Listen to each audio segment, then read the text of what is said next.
This video is sponsored by Wondrium. 10 days after World War II had taken the world by storm, horde after horde of German soldiers was pouring into Poland in an overwhelming attack to cripple the country's defenses as fast as possible. Consumed by fear and disorganization, the Polish troops desperately scrambled to slow down the invaders. One day, a group of Polish recruits was guarding a railroad bridge near Demblin that was critical to the German invasion and was preparing to demolish it. However, a group of highly motivated Polish soldiers suddenly came marching in while singing a Polish army tune. The newcomers offered to take over the bridge and execute the demolition, while the surprised commander tried to phone his superior to get directions. Out of nowhere, a Ju-87 Stuka dive bomb strike hit the location, sending everyone into cover. After the close call, the guards were happy to be relieved, leaving only a few men behind. The new unit then guarded the bridge for 5 hours until the German Panzer Corps arrived and attacked the remaining Polish personnel, causing a panic. The unit then handed control of the bridge to the Germans and changed into German uniforms. It was one of the first covert operations of the Brandenburg Commandos, a group of elite Nazi special forces specialized in deception and sabotage.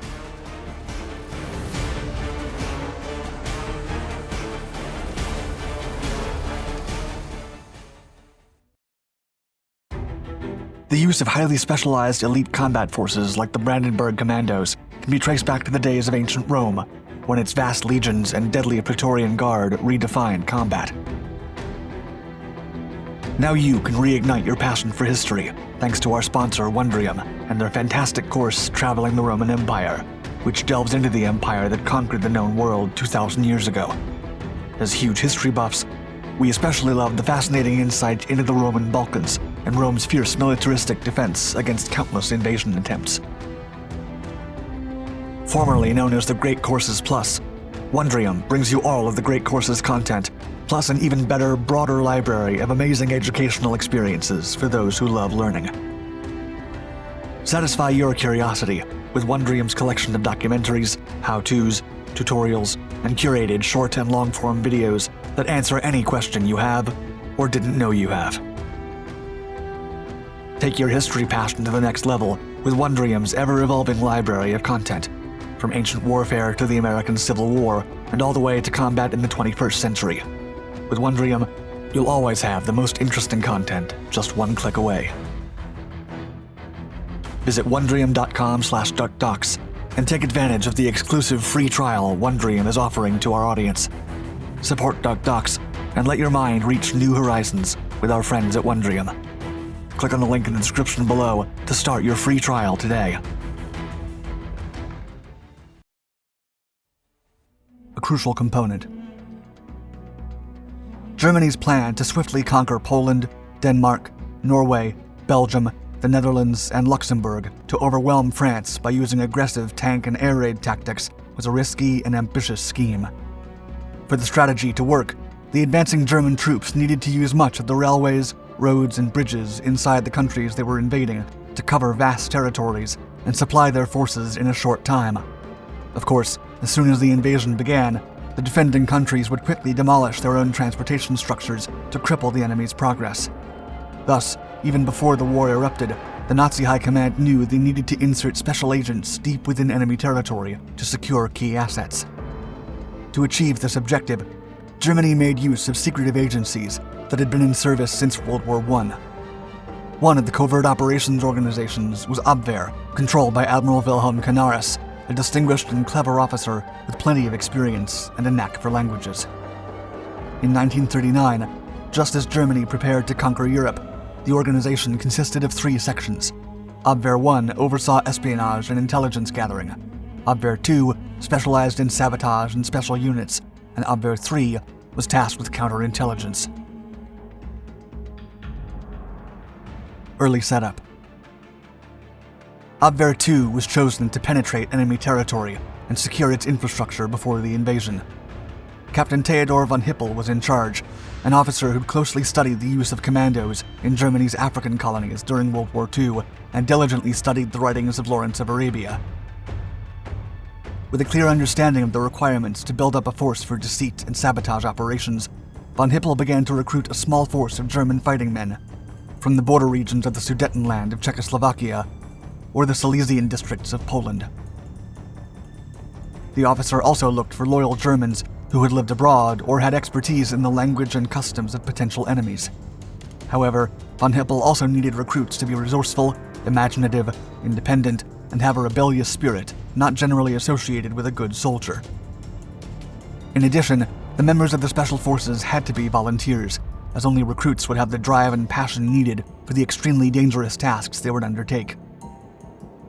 The initial group comprised 80 men, most of whom were of Polish origin and highly proficient in the Polish language and culture.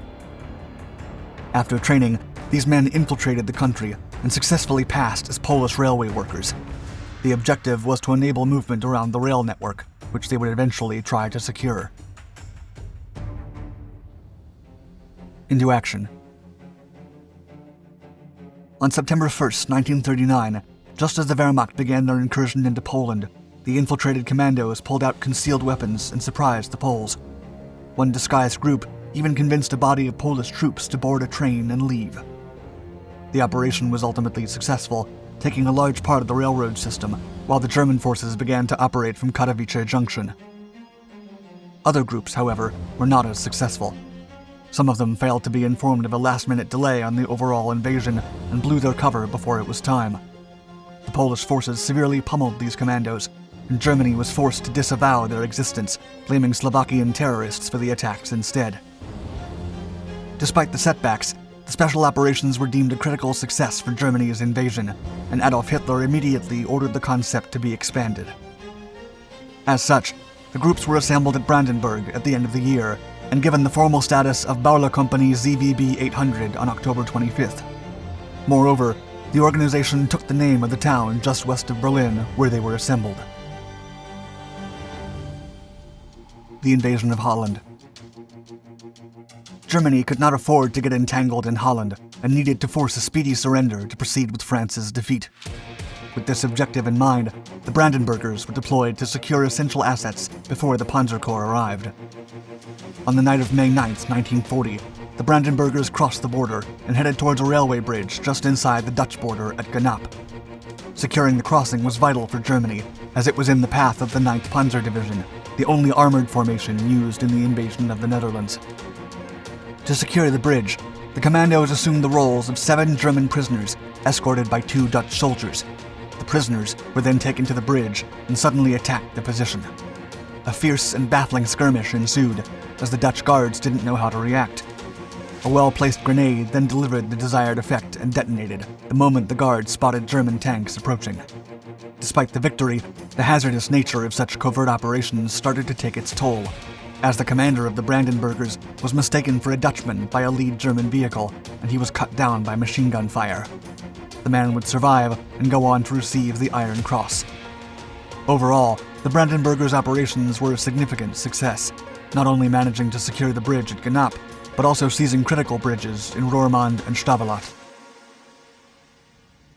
Belgium.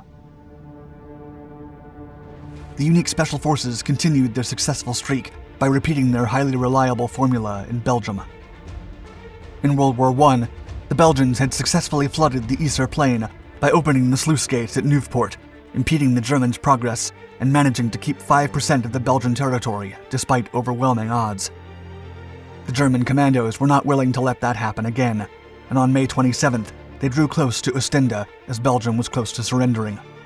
Wearing Belgian infantry uniforms, 13 commandos then blended with a large crowd and boarded a Belgian army bus.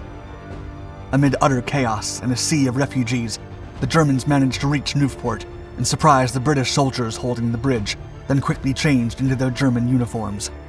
While their comrades kept the British busy, a pair of commandos crawled across the bridge, covered by darkness, and caught the explosive charges, just as a storm of bullets flew over their heads.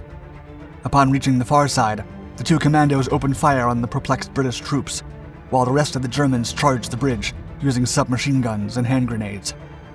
The Brandenburgers took control of the bridge and the pump houses in Nieuwpoort, effectively preventing the Belgians from flooding the Yser Plain before the Germans conquered the entire country. a wild bunch. After the fall of France, the commandos were recalled to Germany to train for the eventual invasion of Britain. They were stationed in Quincy for a period of intensive exercises and expansion to regiment strength. Incoming recruits learned all the skills associated with special forces, emphasizing deception techniques. The men underwent highly unorthodox training, regularly paraded in foreign uniforms, and used a system of trust instead of obedience among the ranks. The complete disregard for military tradition soon earned them the disdain of local military forces, as they would perform risky and brazen training exercises, like taking the fingerprints of the local chief of police without him realizing it, or capturing 10 German soldiers in 5 hours and taking them to their base. Soon, German regulars regarded the Brandenburgers as an aberration of the German military tradition and values. As time went on, it became clear that Operation Sea Lion and the invasion of Britain would not take place anytime soon. So the Brandenburgers were instead deployed to serve as precursors for Operation Barbarossa, Germany's invasion of the Soviet Union. The Soviet Union. By the time Germany was ready to pierce the Soviet borders, Brandenburgers had already infiltrated behind enemy lines. They wore Soviet coats over their field uniforms and drove trucks previously seized by the Finns. However, this time it wouldn't go as planned. Despite each detachment being led by an agent proficient in Russian, they were unaware that the Soviets had employed a password system with a code that changed every night. As a result, many units blew their cover before the main attack began. Many Brandenburgers then found themselves attempting to flee through the Russian forests, while heavily engaged and with no hope of reinforcements. The commandos suffered heavy casualties during those days, but once the main attack began, the unit performed as successfully as ever. The Russians were especially prone to detonating bridges as soon as they detected any suspicious activity, so a new deception tactic was employed. The Brandenburgers approached such bridges and structures aboard 2 Soviet trucks driven by agents fluent in Russian. Then one of the trucks would cross the bridge while shouting that they were being pursued by German tanks. Meanwhile, the second truck would pretend to malfunction in the middle of the bridge, and the first truck driver would plead to the Soviets not to blow the bridge up before the other truck would pass. Amidst the chaos and confusion, some commandos would locate the explosive charges and deactivate them before the Soviets realized what was happening. In one particular instance, the situation became incredibly tense when Soviet soldiers began to climb aboard the trucks filled with German commandos. The disguised Germans were forced to fight the Russians with the butt of their rifles inside the trucks, as the drivers continued to carry on with the deception. Still, the commander in charge of the bridge was determined to blow it up, and the Germans were forced to abandon the deceit and take the post by force to hold it for over 15 brutal minutes before the Panzer could arrive. Later years. As the war continued and Germany started to lose its grip, the role of the Brandenburgers changed drastically. They continued to operate similarly to the early years of the war in the African and Greek campaigns, but they were soon forced to fight as regular soldiers. By 1944, with Germany on the defensive and the Allies holding a formidable intelligence network, Germany could not sustain such significant covert operations. Moreover, as men and resources dwindled, the remaining Brandenburgers were transformed into a regular regiment, tasked with defending their country. The ex-commandos fought until the war's final weeks, but most of them would not make it to the end. Nevertheless, the Brandenburgers proved to be an essential component in Germany's early blitzkrieg tactics and its overwhelming success in conquering a large part of Europe in a short period of time, ultimately fighting in the front line, just like any regular soldier.